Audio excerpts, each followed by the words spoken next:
이제 이번 주에는 신명기 말씀을 여러분 읽게 되실 겁니다.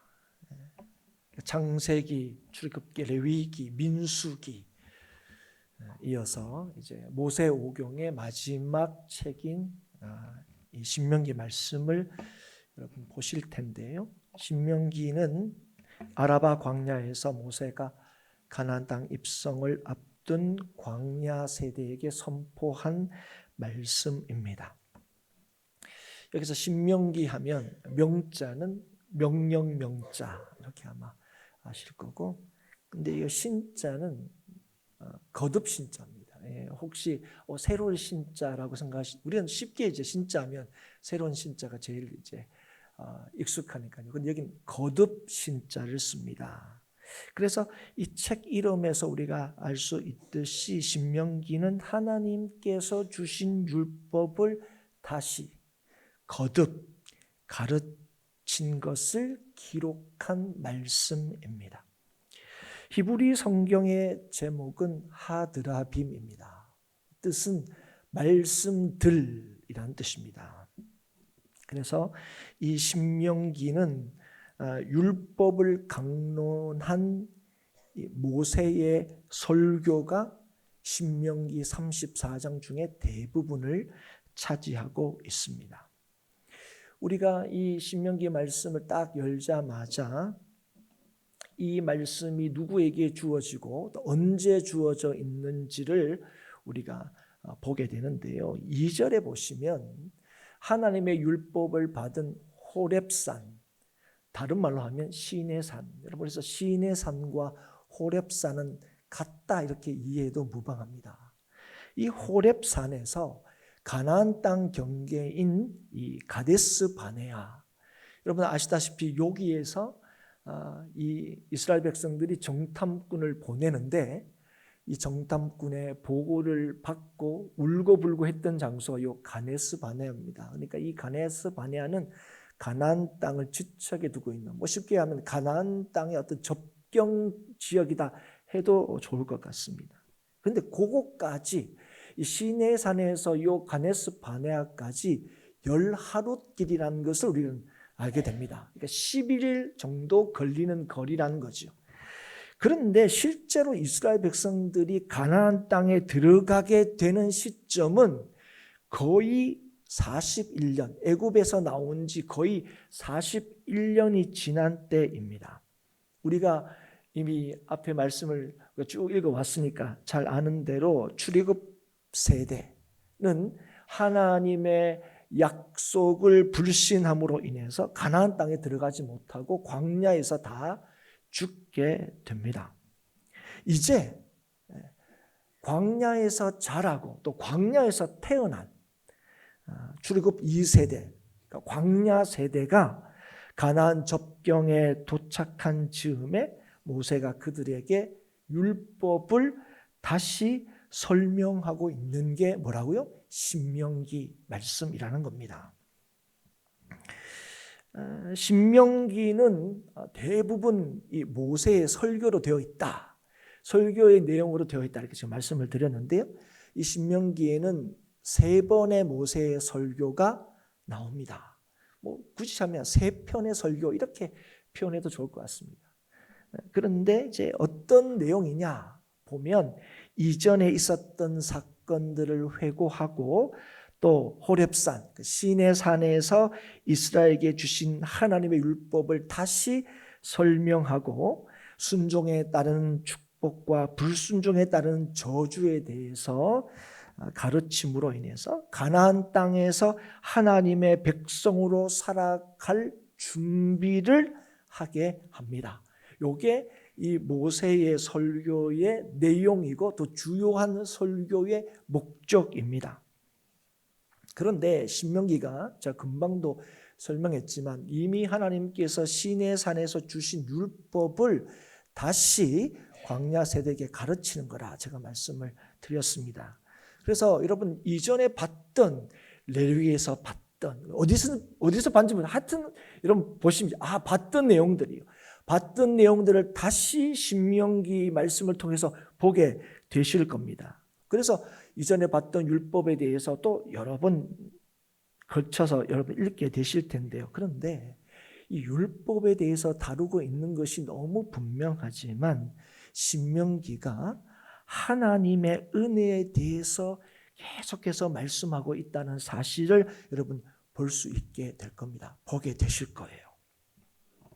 여러분 이건 여러분 이 신명기뿐만 아니라 이전에도 제가 이 새벽에 이 말씀을 개관할 때 이 부분을 계속 강조했습니다. 여러분 이스라엘이 구원받은 거, 이스라엘이 하나님의 백성이 된 거, 그게 뭘로 된 겁니까? 하나님의 은혜로 된 거죠. 하나님의 은혜로 하나님의 백성이 되었음에도 불구하고 가나안 땅으로 향하는 여정 가운데서도 여전히 그들이 하나님을 불신하고 불순종했습니다. 그럼에도 불구하고 변함없는 하나님의 은혜로 말미암아 그들이 여전히 하나님의 백성일 수 있다는 사실을 우리는 계속해서 이 신명기 말씀을 통해서 확인하게 되실 겁니다.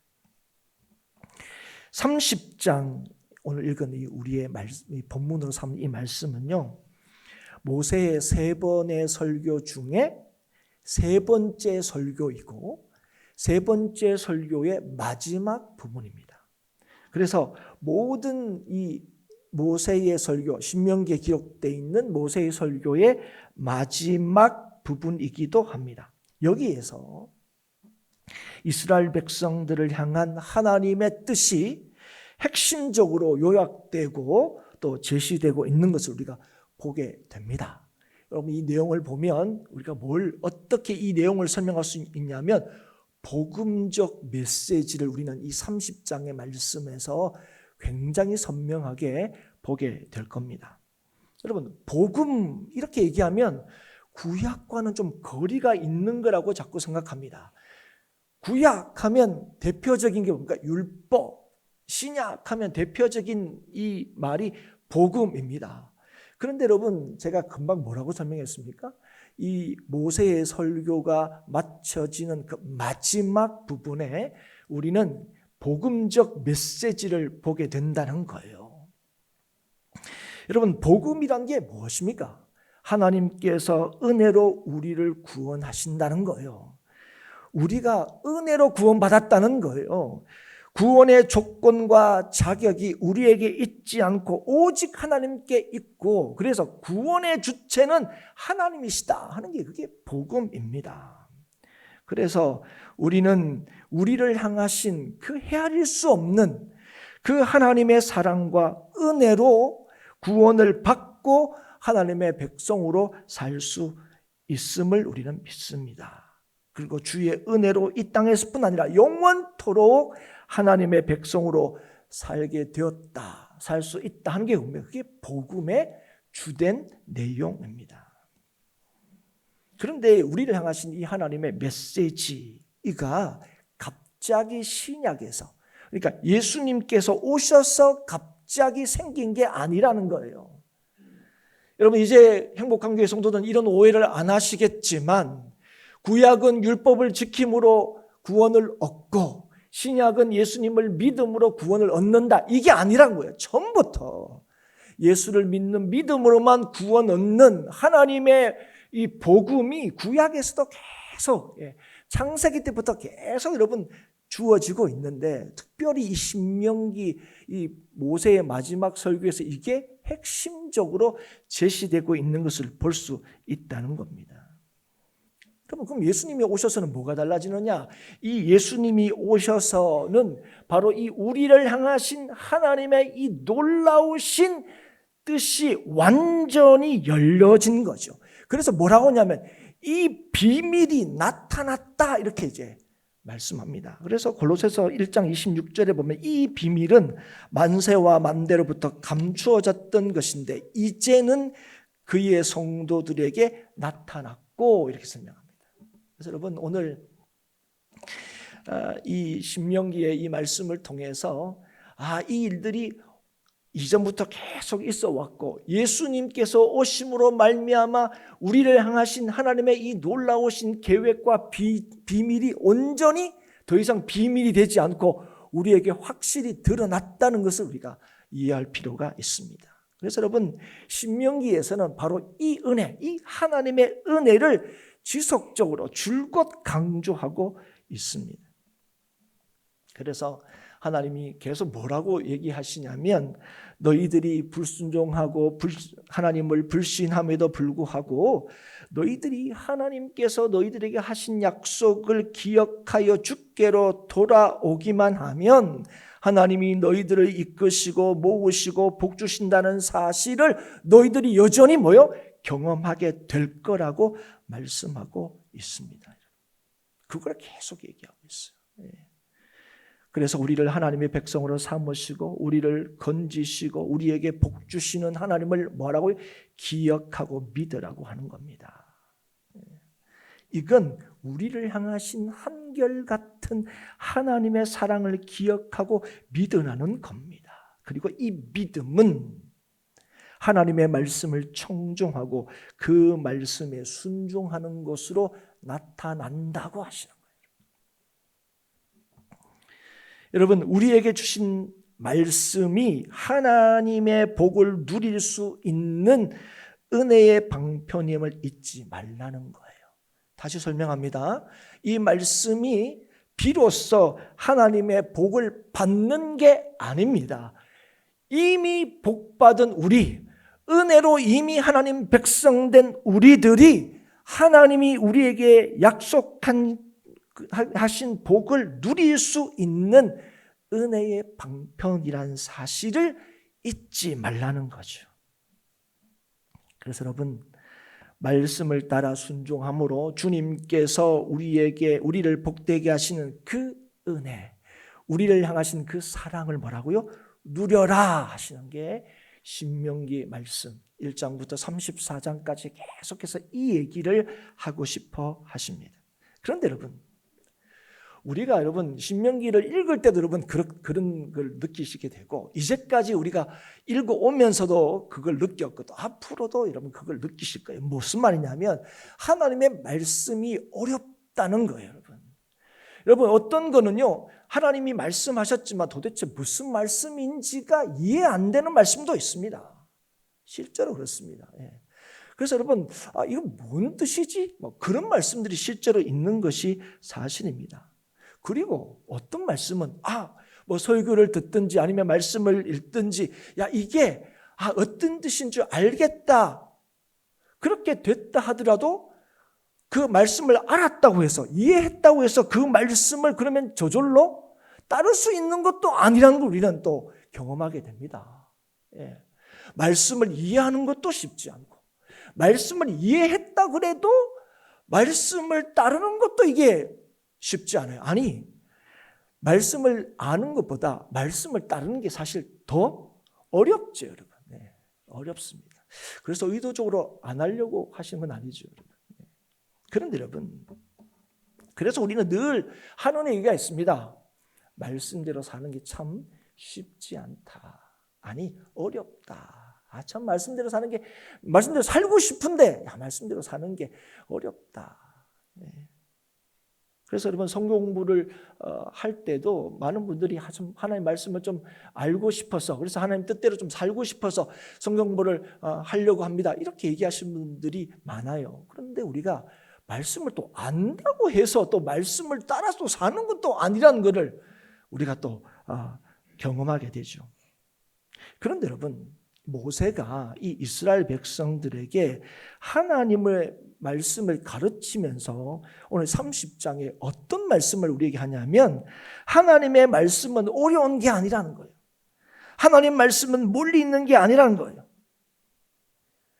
그러면서 우리가 하나님의 말씀을 행할 수 있는 이유가 뭐냐 하는 것을 밝히고 있습니다. 그게 14절, 우리가 15절부터 읽었는데 14절이 그래요. 우리 14절 말씀 한번 읽어볼까요? 같이 한번 읽겠습니다. 30장 14절 말씀을 같이 읽습니다. 시작. 오직 그 말씀이 네게 매우 가까워서 내 입에 있으며 내 마음에 있은즉 네가 이를 행할 수 있느니라. 아멘. 아멘 맞습니까? 여러분 한글로 쓰였으니까 우리가 다 읽었지만 이게 무슨 말씀인지가 선뜻 이렇게 이해가 되십니까? 알 듯 모를 듯 합니다. 말씀이 내게 매우 가까워서 내 입에 있다. 내 마음에 있다. 그래서 뭐라고요? 이를 행할 수 있다. 논리적으로는 맞는 것 같아요. 그런데 이게 내 마음에 있다고 여러분이 암송하고 있는 말씀들 여러분 매번 그렇게 여러분의 유혹의 순간에 이기고 있습니까? 우리가 가끔 그런 얘기 하잖아요. 암송의 유익한 점 이렇게 할 때 말씀을 암송하고 있으면 우리가 겪는 그 어떤 유혹의 순간에 그 말씀으로 말미암아 이기게 됩니다. 이게 암송의 유익한 점이에요. 실제로 이 유익한 점을 얘기합니다. 그런데 여러분들 가만히 보면 이 말씀을 암송하고 있고 알고 있다고 해서 내가 정말 그 유혹을 다 이겼나 싶으면 겨우 버티고 견디고 약간 그죠? 그런 적은 있지만 그렇다고 해서 다 그런 건 아닌 것 같다 하는 생각을 다 동의하실 거예요. 그럼 이게 무슨 말씀이냐 하는 거죠.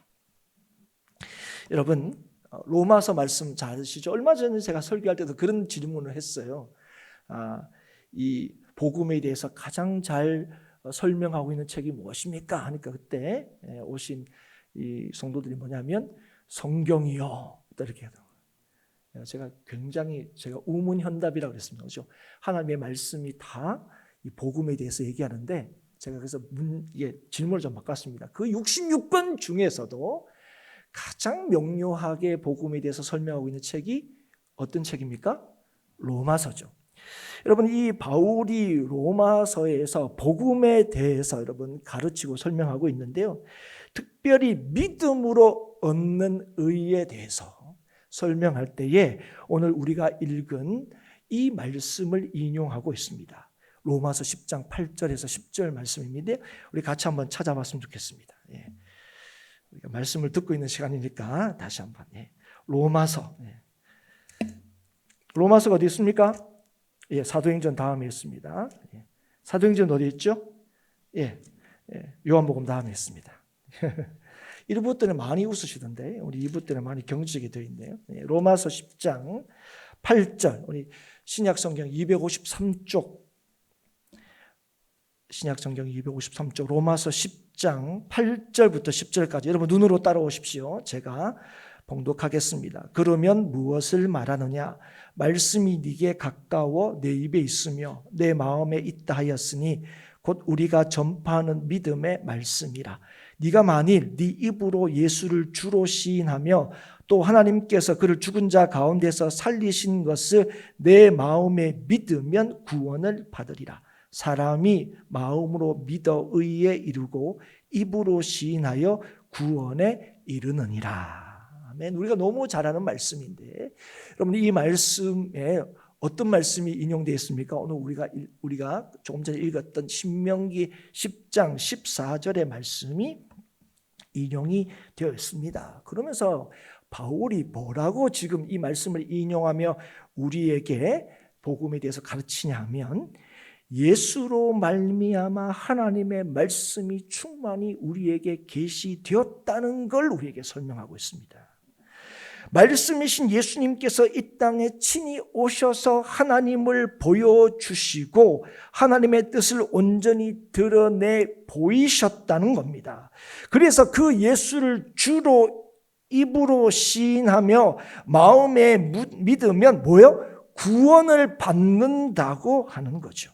그래서 여러분 구원이라는 게 우리의 능력이 있지 않고 어디에 달려있다는 걸 말씀합니까? 예수 그리스도께 달려있다고 말씀하시는 거예요. 그래서 여러분 우리가 하나님을 믿고 그 말씀에 순종할 수 있는 것은 예수께서 우리에게 찾아오시고 말씀을 주셨기 때문에 가능하다는 겁니다. 그래서 우리가 뭘 할 수 있다고요? 하나님의 말씀을 따를 수 있다는 겁니다. 하나님의 말씀이 어려운 것도 아니고 순종하기 힘든 것도 아닌 이유는 바로 여기에 있다는 거예요. 무슨 말입니까? 우리가 하나님의 말씀을 따를 수 있는 능력이 있기 때문이 아니라 말씀이 우리에게 주어졌기 때문에 그렇다는 거예요. 여러분 잘 기억하십시오. 나는 예수 처음 믿을 때는 하나님 말씀대로 잘 못 살았는데 한 20년 믿으니까 내가 하나님 말씀대로 좀 살게 되더라. 이게 뭐예요? 엄밀하게 얘기하면 틀렸다는 거예요. 여러분 솔직히 한번 얘기해 볼까요? 여러분 초신자가 하나님 말씀대로 잘 사는 것 같아요? 한 20년 믿은 분이 하나님 말씀대로 잘 사는 것 같아요? 여러분 이거 인정하기 싫지만 여러분 초신자가 말씀대로 더 잘 사는 것 같아요. 예. 물론 신앙의 연륜과 깊이를 무시할 수 없습니다. 그런데 여러분 이것만 보면 교회 오래 다니면 하나님 말씀도 더 잘 지킬 수 있을 것 같은데 실제적으로는 그렇지 않다는 걸 제가 주면서 다 그렇게 대답하시잖아요. 예. 그래서 여러분 가만히 기억하십시오. 우리가 신앙생활 오래 하면 하나님의 말씀을 지킬 수 있는 능력이 생긴다 안 생긴다? 안 생기는 겁니다. 여러분 놀랍죠 여러분. 그런데 여러분 그러면 왜 우리가 그러면 오늘도 하나님의 말씀을 따라서 살 수 있고 그 말씀을 따를 수 있느냐 할 때 그 얘기하는 거예요. 말씀이 우리에게 주어졌기 때문에 그렇다는 겁니다. 제가 설명합니다. 여러분 우리는요 원래 하나님의 말씀을 들을 수도 없는 사람입니다.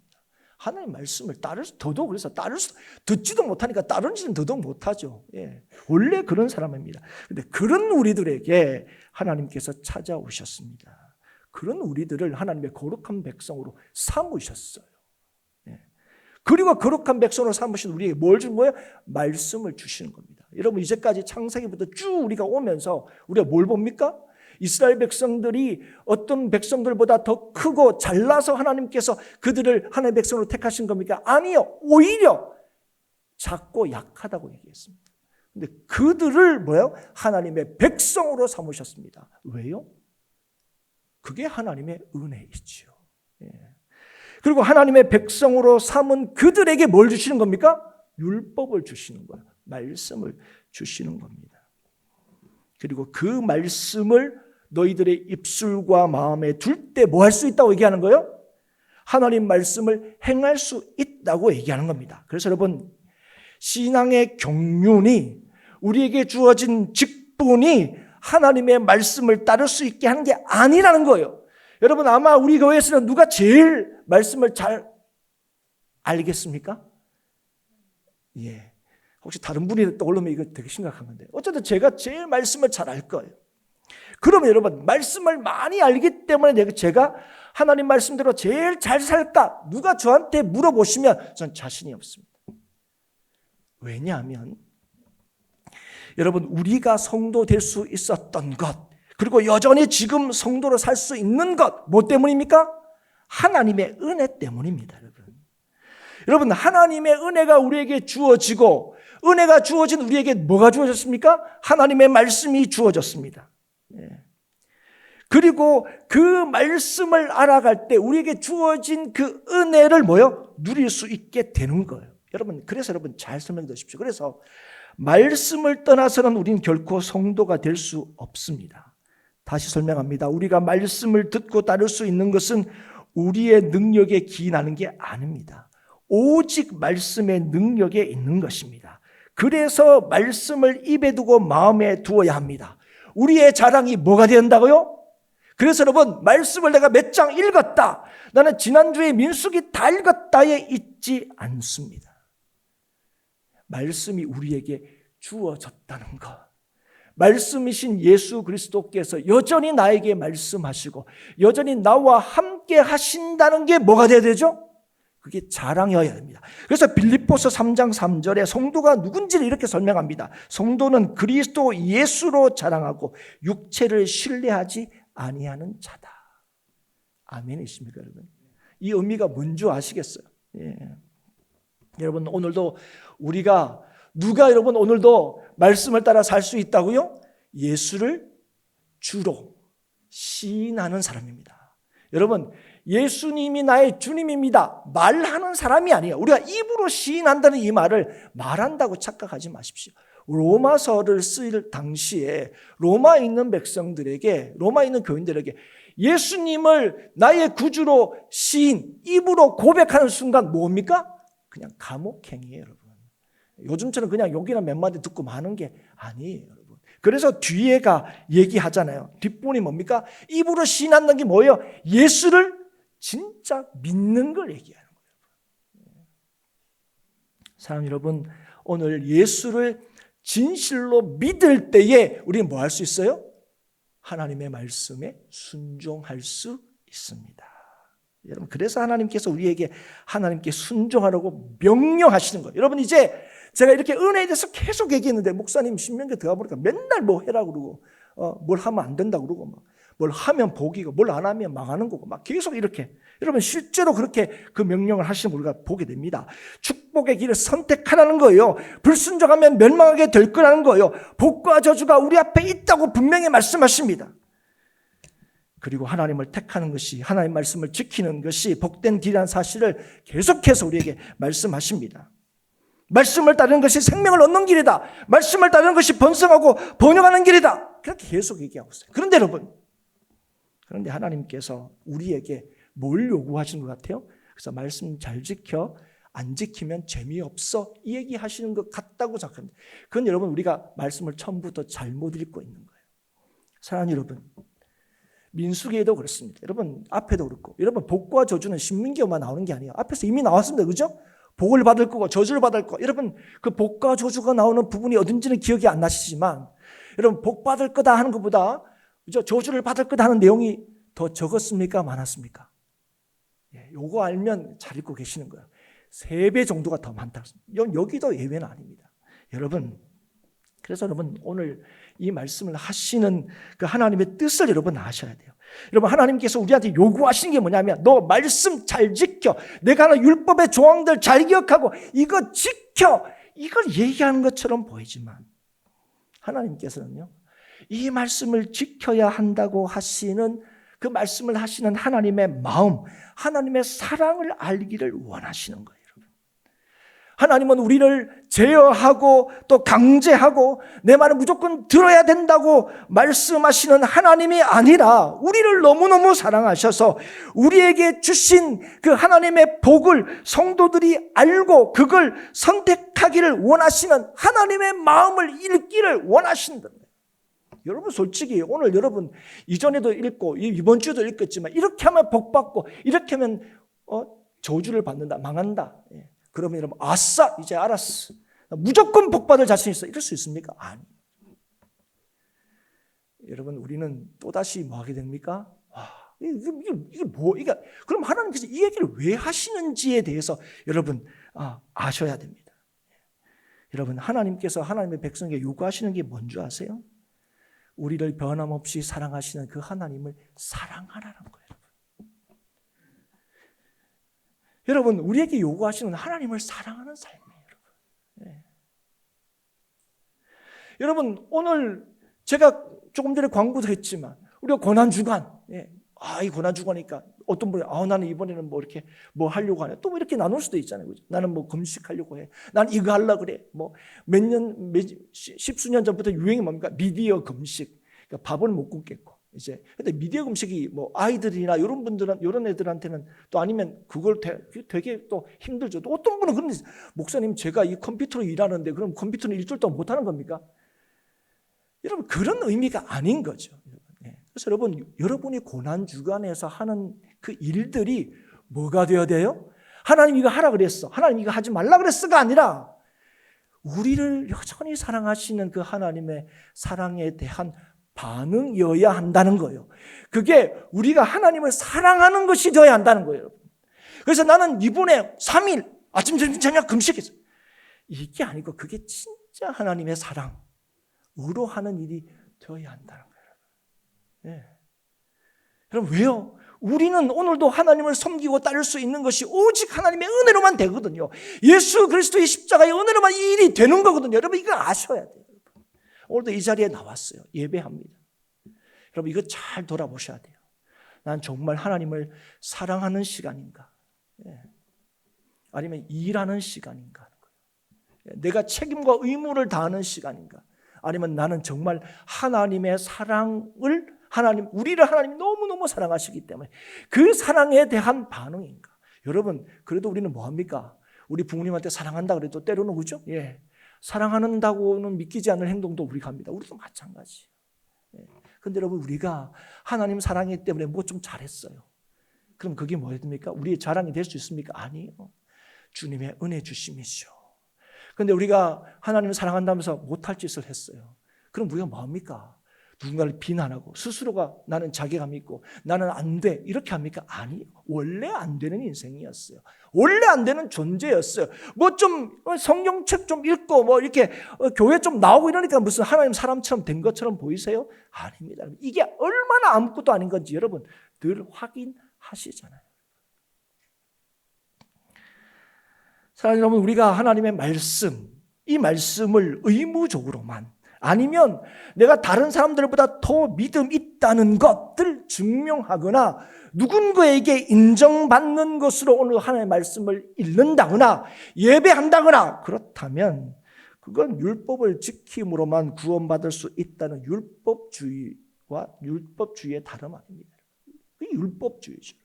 그런데 여러분, 얼마 전에 우리가 수요 예배 때 14주간 언약에 대해서 우리가 공부를 했습니다. 그 언약을 공부하면서 마지막 결론을 제가 굉장히 강조한 게 있습니다. 그게 뭐냐면 우리는 율법의 의로는 누구든 구원을 받지 못한다는 겁니다. 우리는 누구의 의로만 구원을 받습니까? 예수의 의로만 구원을 받습니다. 여러분, 하나님의 말씀은요, 율법은요, 한 가지라도 어기면 어기는 거예요. 그래서 율법의 의로는 절대로 누구든지 구원받을 수 없다는 사실을 신명기에서도 여전히 말씀하고 있는 거예요. 그러면 우리가 누구의 의로 받는다고요?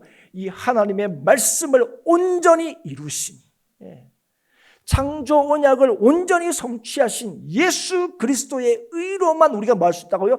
구원을 받을 수 있다는 거예요. 여러분, 하나님께서 창조 언약을 지키지 못함으로 죄를 짓고 죽게 된 이 아담 이후에 하나님께서 하나님의 택하신 백성을 찾아가셔서 수많은 언약을 맺으셨습니다. 그 언약을 통해서 말씀하고자 하시는 것이 무엇입니까? 율법으로는 너희의 행위로는 절대로 구원 얻을 수 없다는 사실을 그 언약을 통해서 점점점 우리에게 알려주시고, 그리고 예수 그리스도로 말미암아 우리가 구원 얻는다는 하나님의 놀라우신 계획을 예수 그리스도로 말미암아 우리에게 완전히 드러내 보이신 겁니다. 여러분, 다시 한번 기억하십시오. 율법으로는 우리는 결단코 구원을 얻을 수 없습니다. 하나님의 은혜와 사랑으로 우리는 구원을 받았기에 우리에게 주어진 말씀을 우리가 말하면 지켜라고 하시는 겁니다. 이걸 지킴으로 우리가 하나님의 백성이 되거나 의롭게 되는 게 아닙니다. 만약에 이걸 알지 못하면 우리는 서기관과 바리새인과 다를 바가 없습니다. 여러분, 우리 바리새인 하면 예수 믿는 우리들은 아주 나쁜 사람이다 얘기하지만 여러분, 바리새인들은요 누구보다도 요즘식으로 얘기하면 하나님 잘 믿는 사람입니다. 율법에 열심히 했던 사람이고, 우리는 겨우 리딩지스 막 매일 하루에 몇 장 읽는 사람이, 이 사람들은 먼저 수십 장씩 읽는 사람입니다. 그리고 그게 사람들이 에이 뭐 믿음 좋은 척하네 이게 아니고, 그 당시에 사람들의 기록은 뼛속까지 바리새인을 굉장히 존경하고 존중했어요. 그런데 여러분, 그런 바리새인인데 왜 예수님께서는 바리새인만 보면 우리 시간 못 잡아먹어서 인정을, 그냥 책망 정도가 아닙니다. 뭐라고 합니까? 화 있을 진짜 막 이렇게 얘기하십니다. 참 겁납니다. 그렇지 않습니까? 아니, 이 사람들이 뭐 얼마나 잘못했길래 예수님께서, 그죠? 다른 분 막 웬만한 죄를 지은 사람들도 다 괜찮다 이러는데, 이런 바리새인들한테는 막 엄청나게 화를 내십니다. 사랑하는 여러분, 왜 그럴까요? 여러분, 왜 그럴까요? 여러분, 그들은 율법을 지킴으로, 율법의 의로 자신들이 구원을 얻을 수 있다고 생각했기 때문이었습니다. 그래서 그 바리새인들에게, 서기관들에게 주님께서 꼭 한마디씩, 그래 너 잘 지켰냐? 그럼 뭡니까? 요거 한 가지만 더 지켜봐라 이렇게 얘기하는 거예요. 그럼 그 지킵니까? 아니요. 아이고야, 그건 못 지키는데.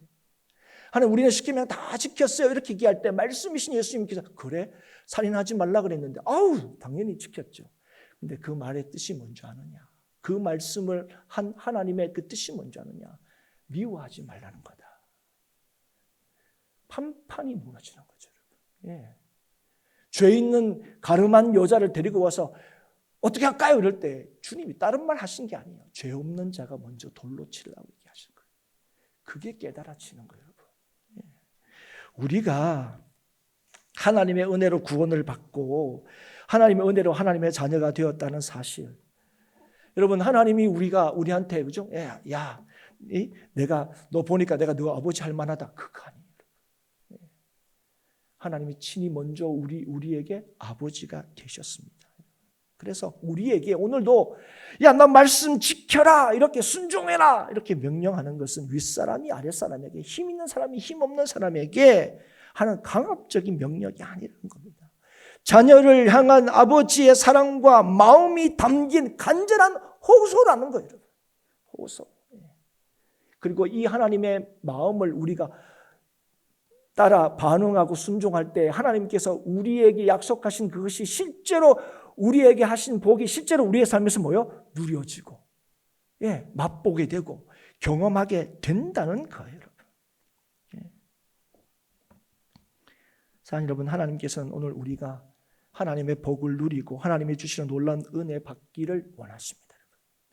하나님은 잘 지키면 복, 못 지키면 화, 이렇게 가지고 잘 지킨지 못, 이게 아니고 하나님은 오늘도 하나님의 백성으로 하나님의 은혜를 온전히 누리기를 원하십니다. 그걸 위하여 우리에게 말씀을 주신 거예요.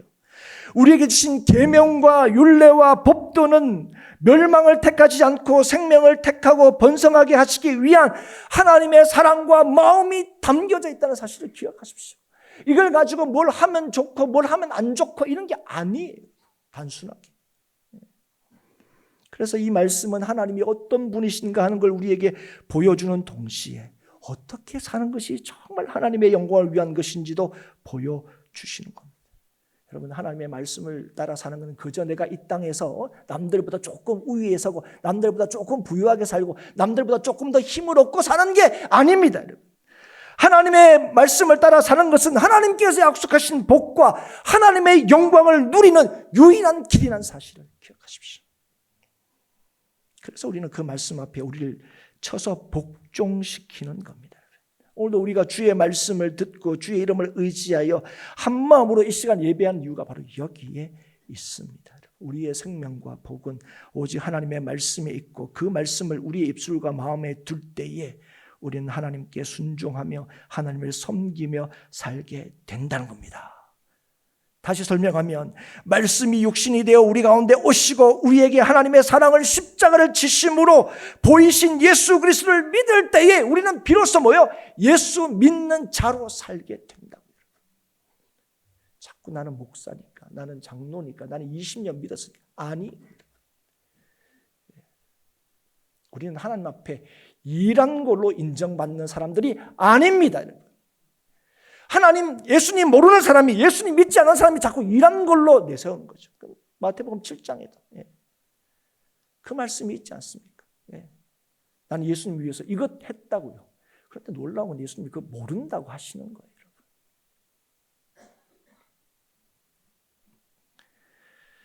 사랑하는 여러분, 신명기 말씀을 이번 주에 읽으실 겁니다. 고난주간을 보내면서 신명기 말씀이 고난주간과 무슨 의미가 있을까? 아니요, 어느 성경보다 이 신명기 말씀은 이 고난주간에 우리가 읽어야 할 그 복음이 담긴 말씀이라고 할 수 있습니다. 오늘도 우리에게 여전히 주신 이 말씀을 통하여서 우리의 죄를 용서하시고 변함없이 우리를 사랑하시는 주의 은혜만이 우리를 성도되게 하고 성도답게 하고 주의 주시는 복을 누릴 수 있음을 확인하고 확신할 수 있기를 바랍니다. 우리를 여전히 사랑하시는 그 하나님을 사랑하며 살아가는 저와 여러분이 될 수 있기를 바랍니다. 이번 주에도 고난주간을 보내면서 참 하나님이 나를 사랑하시기에 내가 하나님을 사랑함으로 하는 모든 일들이 될 수 있기를 바랍니다. 그래서 뭔가 잘 되고 있으면 그 은혜에 감사하십시오. 고난주간을 그런 식으로 나처럼 보내야지가 아니고. 그리고 뭔가가 잘못하고 있다면 고난주간에도 일주일도 제대로 성도답게 못 살아가지고 이 나 같은 인간에게 무슨 소망이 있겠냐. 우리한테 원래 그런 소망이 없어요. 그럼 우리를 여전히 사랑하시는 그 주님께 돌이키고, 그렇죠? 그 주님을 내 입술에, 내 삶에, 내 안에 거하시는 그 주님을 붙들므로 말미암아 오늘도 우리를 우리 되게 하시는, 성도를 성도 되게 하시는 그 주님의 함께 하심을 경험할 수 있기를 축복합니다. 그리하여 우리 주 예수 그리스도의 은혜로 우리에게 주신 매일을 소망과 기대와 기쁨으로 살아가는 우리 모든 행복한 교회 성도들이 될 수 있기를 주의 이름으로 축복합니다.